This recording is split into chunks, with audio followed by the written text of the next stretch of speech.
Vicky 啊，你有冇發覺咧近幾年咧越嚟越多人學武術啦？好似跆拳道啊、空手道咁。咁有啲人就話咧學武咧就為咗強身健體，咁亦都有啲人咧係諗住學翻一兩招自衛術嘅喎。你有冇諗過順應呢個趨勢學埋一份呢？我就冇諗過啦。一來咧我冇時間啦，二來咧覺得武術俾我嘅感覺咧就係粗粗魯魯啊，成日都要喐手喐腳咁樣，我覺得唔係好斯文。我覺得男仔會啱啲嘅。其實都唔係嘅，學武咧唔一定係粗魯嘅。咁有一班學咗好多年武術嘅基督徒咧，就利用教武術去傳福音，希望可以吸引多啲年青人信教。咁其實究竟宗教同武術有咩關係呢？今晚嘅細微人間咧就會揾嚟呢一班教徒講下佢哋嘅理念㗎。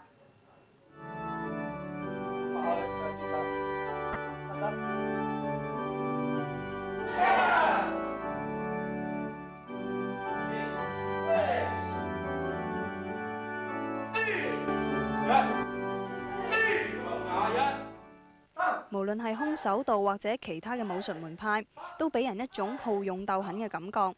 學武嘅人唔係粗粗魯魯就成日喊打喊殺。不過凡事都有兩面睇，咁有人就對武術有另一種嘅睇法。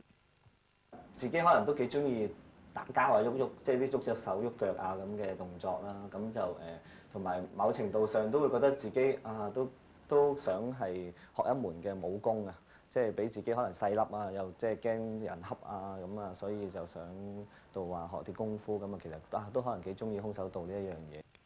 獎項曾經帶俾阿 Man 滿足感同成功感，但係諗深一層，獎項帶嚟嘅失落感有時就更大。開頭我哋可能就會更加想追求一啲嘅勝利啦，想點樣爭取喺比賽入邊咧嚟到攞冠軍啊咁樣。咁但係當我喺92年之後都攞過一次嘅即係叫做亞軍嘅名銜嘅時候，就會發覺原來喺得到呢個獎項之後，其實都不外如是咯。因為其實有陣時發覺自己又唔好想去追求天下第一，但係原來咧發覺其實喺呢個世界上面叻過自己嘅人亦都有好多。喺呢一刻比賽你入邊攞到冠軍，亦都唔代表咗你係可以成為一個好好嘅搏擊嘅高手。阿 Man 係基督徒，一次嘅受傷改變咗佢對武術嘅睇法。喺個搏擊嘅過程嘅入邊咧，就會體會到原來好容易係受傷啦，甚至乎即係都有諗過會唔會擔心有一天即係失去生命嘅時間會點算咧？咁喺度去到92年比賽完咗之後，我都自己其實喺度不斷開始思想究竟人生即係嗰個死亡過程入邊，即係死亡之後我哋會去邊度？我哋會進入咩狀態咧？咁我就開始思想呢個問題。人真係好脆弱嘅身體，咁啊變咗好容易咧就受到傷害。咁究竟自己喺呢個嘅生命嘅過程入邊，我需要尋找啲乜嘢咧？咁於是乎我就都開始，亦都當其時就開始接觸緊一啲嘅信仰啦。咁啊，所以更加令我開始追求呢一個嘅死亡後嘅究竟我哋會去邊度？透過一啲嘅操練嘅過程入邊，我哋就學習到一啲嘅忍耐嘅時間。咁原來聖經其實都好需要我哋學習好多嘅，例如忍耐啊嘅方法。咁點樣去即係連貫咧？就係好多時透過我哋上堂咧，係將呢啲嘅信息喺度透過練習之餘，都另外會傳遞開去咯。自此之後，阿 Man 就喺教空手道嘅同時，加入傳播福音嘅元素，希望將武術同埋宗教嘅哲理結合。由於佢明白到一個人嘅能力有限，咁所以佢就同志同道合嘅阿 Jeff 一齊成立咗福音武術事工，仲招聘義工。Peter 就係其中一個，咁去學嘅雖然係跆拳道，但係能夠透過武術傳福音都係佢嘅意願。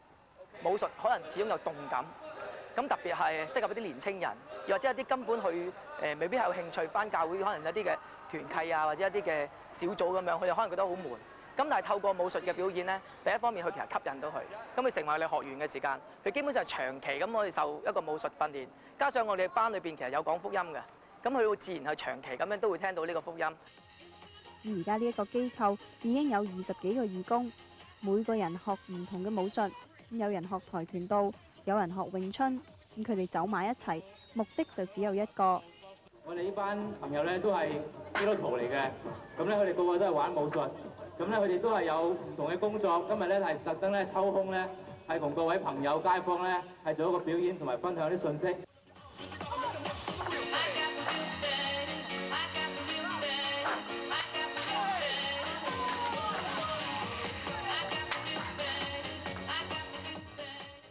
多人都以為學武術一定係打交啊、蝦蝦霸霸、好粗魯啊。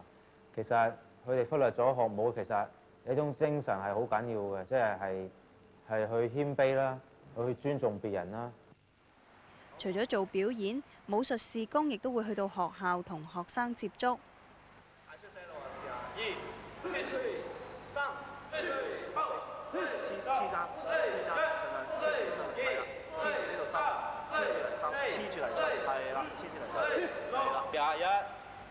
1、2、3、4，得唔得？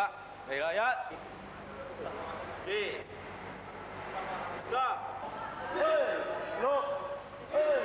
3、6、7、8。雖然到目前為止，佢哋只係去過學校3、4次，咁但係同學生一齊學空手道嘅老師就覺得用武術傳道嘅概念好新鮮，可以吸引學生。而佢亦都覺得阿 Man 同埋阿 Jeff 好熱心。佢哋而家喺學校咧，我哋所做嘅咧，由本來係參加人數咧，可能係得幾個，咁但係咧佢哋都覺得唔介意錢方面咧，咁啱佢哋即係佢哋亦都唔會話過問即係最初bargain幾多錢啊，或者係要幾多咁樣，而係單講翻就希望有呢個活動同埋有教會承接佢哋嗰啲造就嘅學生，咁所以變咗我好睇到佢嘅熱誠咯。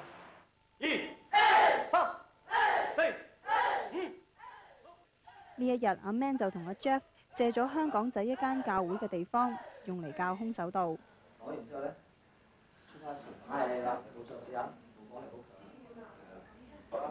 你食埋佢啊嘛，食埋佢打。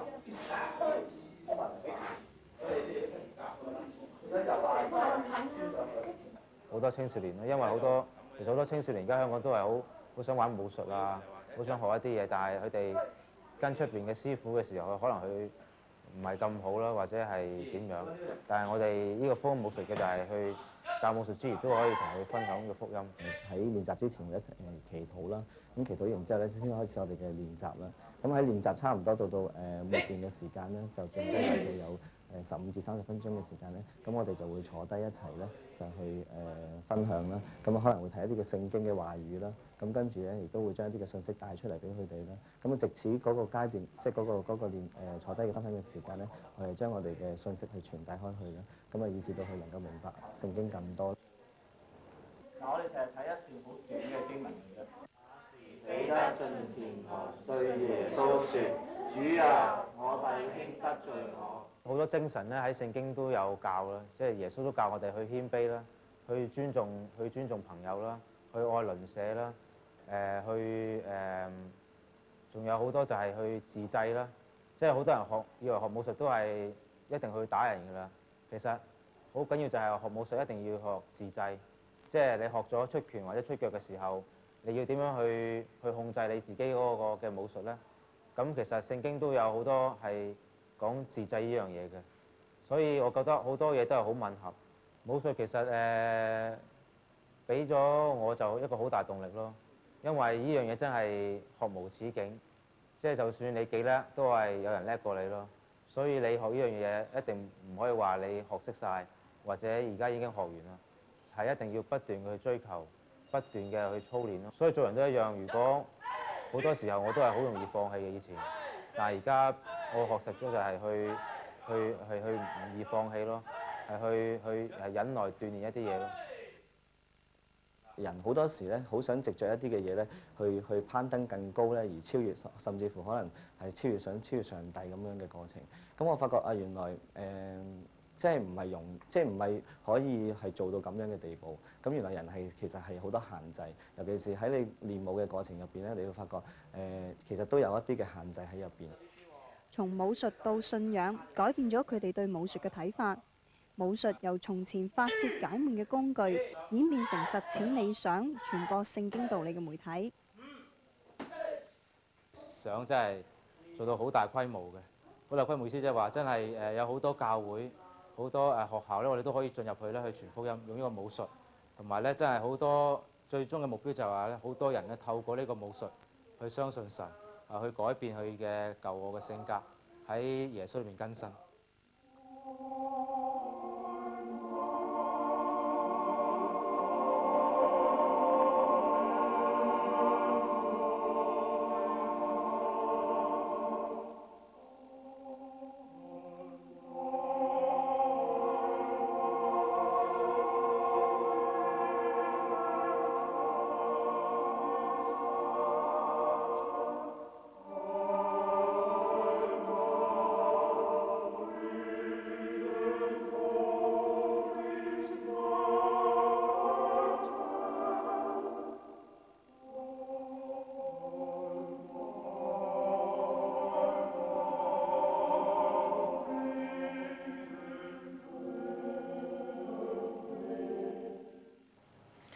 福音武術事工咧，雖然只係成立咗短短半年啦，咁但係佢哋成效咧似乎唔錯喎。咁係啊，雖然佢哋個個咧都係義工性質，不過佢哋好落力㗎喎。放假嘅時候咧，又要去學校，又要去教堂教空手道，都幾忙㗎。咁你採訪佢哋嘅武術嘅期間咧，有冇學翻兩道散手啊？我就冇啦，不過採訪咗咁多次咧，都偷到師嘅。咁師又偷到啦，有冇俾佢哋嘅道理感染啊？其實我個人咧就冇宗教信仰嘅，不過我就覺得阿 Man 佢哋用咗另一個角度去睇武術，好似練武入邊會教人謙卑同埋忍耐嘅道理咧，聖經都有提過，兩者其實個關係都幾大㗎。睇嚟都係一理通百理明啊！今晚嘅節目時間就夠啦，聽晚嘅休娛大腳板會同大家介紹一間全東南亞最大嘅卡拉 OK 嘅，拜拜，拜拜。